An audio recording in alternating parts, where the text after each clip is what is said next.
नाम হইছে বকুল রানী বৈষ্ণব। আমি পশ্চিম লামডিং গাঁও পঞ্চায়েতের নির্দলীয় প্রার্থী। আমার সিম্বল হইছে অটো। সবাই আমাকে সহযোগিতা করছে, সবার আশীর্বাদ আছে। তার এত গরমও যেন সবাই এসে ভোটদান করছে, এটাই সবার থেকে আশা করি।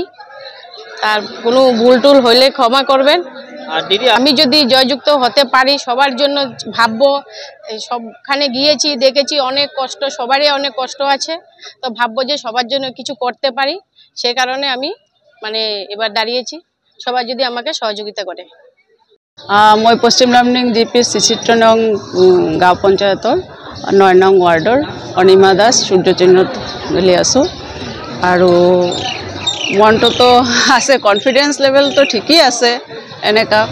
তো মই ভাবি আছোঁ, মইতো মানুহক ভাল পাওঁ, তো মানুহ মোক ভাল পাব আৰু মোক বিপুল ভোটে জয়যুক্ত কৰিব, এইটোৱে মোৰ প্ৰাৰ্থনা কৰিছোঁ।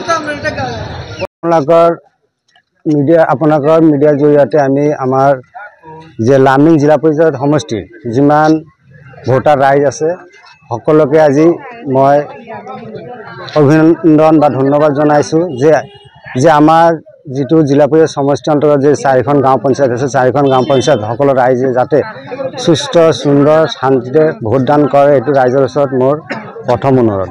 আৰু আজি যে দ্বিতীয় পৰ্যায়ৰ নিৰ্বাচন, প্ৰথম পৰ্যায়ৰ নিৰ্বাচনত গোটেই অসমত আমাৰ ফলাফল ভালেই হ'ব, মই এইটো আশা আৰু বিশ্বাস। আৰু দ্বিতীয় পৰ্যায়ৰ নিৰ্বাচনত আমাৰ গোটেই অসমত দ্বিতীয় পৰ্যায়ৰ নিৰ্বাচন হৈ আছে, আৰু এইটো নিৰ্বাচনতো আমাৰ আশা যথেষ্টপূৰ্ণ ভাল হ'ব।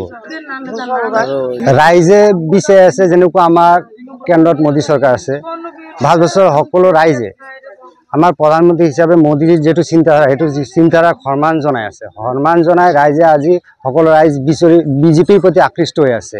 আৰু আমাৰ যিবোৰ প্ৰাৰ্থী জয়ী হ'ব, সকলো প্ৰাৰ্থীৰ ওচৰত মোৰ এটাই প্ৰাৰ্থনা থাকিব যে আমাৰ ৰাইজে যিটো বিচাৰি আছে, মোদীৰ যিটো চিন্তাধাৰা, মোদীৰ চিন্তাধাৰাক আমি সন্মতি জনাই আমিও ৰাইজৰ হকে কাম কৰিম।